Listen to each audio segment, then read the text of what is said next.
حج عمرے کے بعد بھی انسان گناہوں میں ڈوبا رہتا ہے، معنی یہ ہے کہ قبول نہیں ہوا۔ قبول ہوگا تو تبدیلی آئے گی۔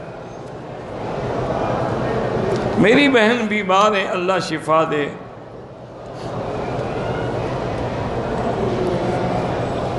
اللہ نے مجھے پوتا دیا ہے، اللہ سب کی اولاد کو صالح بنائے۔ آب زمزم کو ہم احرام کو آب زمزم سے دھو لیں، مسئلہ کوئی نہیں، ویسے دھو لیں۔ نیٹ پر نکاح نہیں ہوتا، نکاح میں دونوں کا ایک جگہ ہونا ضروری ہے۔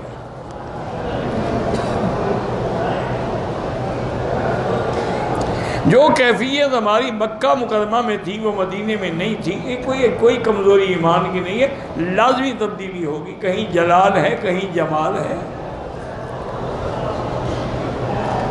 حضور کسی کی سلام کا جواب دیتے ہیں، ہر مسلمان کا جواب دیتے ہیں، کیونکہ حدیث میں لفظ ہے کہ ما من مسلم یسلم علیہ، جب کوئی مسلمان مجھ پہ سلام کہتا ہے، انہوں نے یہ نہیں فرمایا کہ نیک ہو، مسلمان ہو۔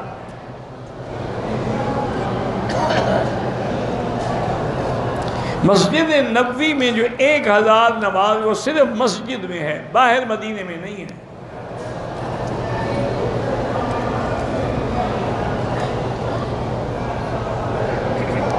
بہرحال ایک عورت جو ہے وہ احرام باندھ کے آئی، حیض آ گیا، عمرہ نہیں کیا، اسی میں وہ مدینے چلی گئی، تو اب مدینے سے نیت کر کے آ کے عمرہ کر لے تو انشاءاللہ دم نہیں ہوگی۔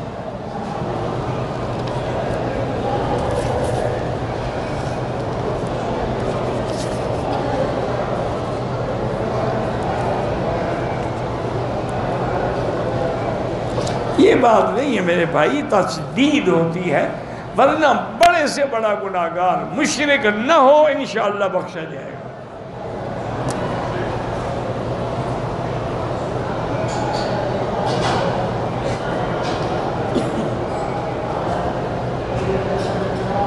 میں نے بیوی کو 1 طلاق دی، رجوع کر لیا مہینے کے اندر، ابھی تک ہم اکٹھے نہیں ہوئے، بس طلاق ہو گئی، رجوع بھی ہو گیا، پھر میں نے دوسری بھی دی، تو 2 طلاقیں ہونے کے بعد بھی رجوع ہو سکتا ہے۔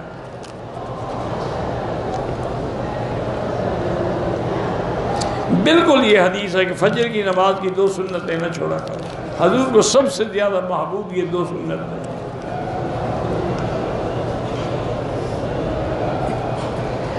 فرض نمازوں میں سجدے والی تسبیح پڑھیں اور دعائیں نہ مانگیں، نفلی نمازیں ہیں تو اور دعا مانگ سکتے ہیں۔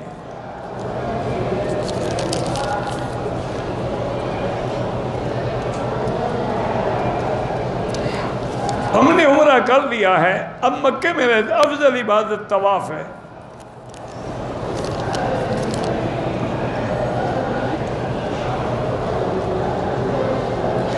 کعبہ پر پہلی نظر کا معنی ہے جب اپنے ملک سے آتے ہو اور پہلی نظر پڑتی ہے۔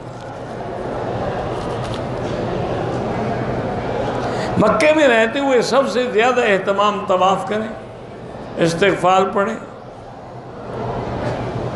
اللہ ہر مسلمان کی اولادوں کو صالح بنائے۔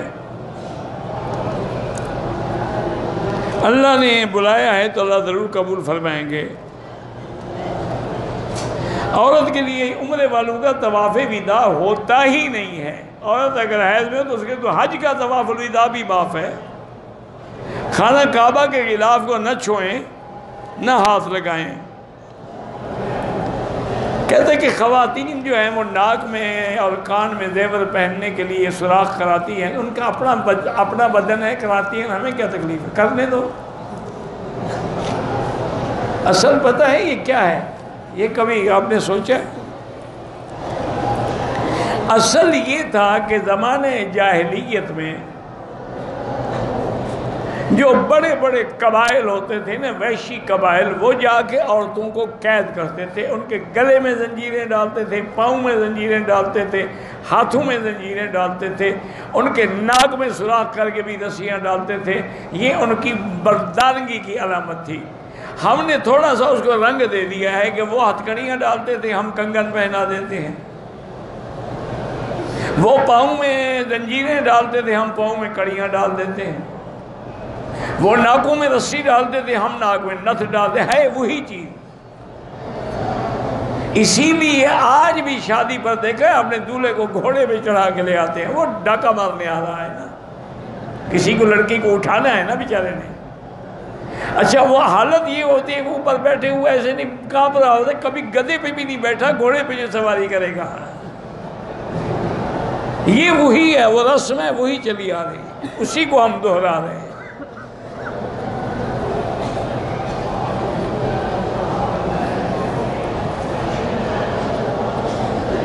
آپ کے جتنے بیانات ہیں سیرت النبی وغیرہ ساری چیزیں، بھئی یا تو انٹرنیٹ پہ تلاش کر لو، یا پھر پاکستان میں جو مکتبات ہیں جو کتابیں وغیرہ چیزیں بیچتے ہیں ان کے پاس ملیں گی۔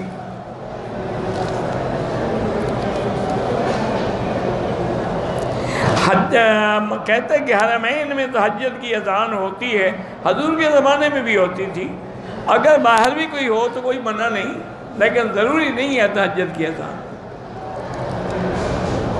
عمرے کرنے سے حج فرض نہیں ہوتا۔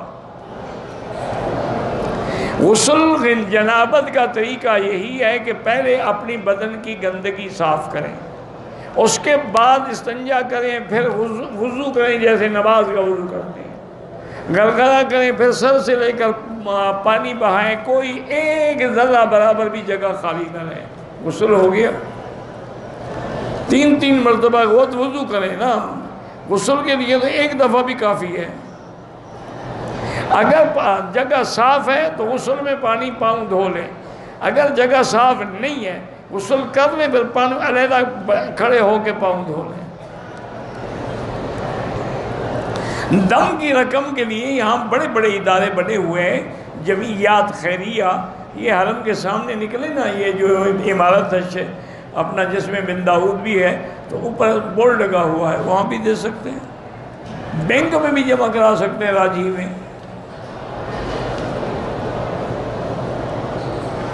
اللہ سب کا عمرہ اور حاضری قبول فرمائے۔ بہرحال جو بھی علماء حق ہیں ان کی مدد کیا کریں۔ بہرحال رفع یدین جب نہ کرنا بھی سنت ہے تو کیوں پوچھا جائے گا قیامت میں؟ یا تو وہ عمل ہو نا جو سنت نہ ہو، کرنا بھی ثابت، نہ کرنا بھی ثابت، بلکہ نہ کرنے کی دلائل زیادہ ہیں۔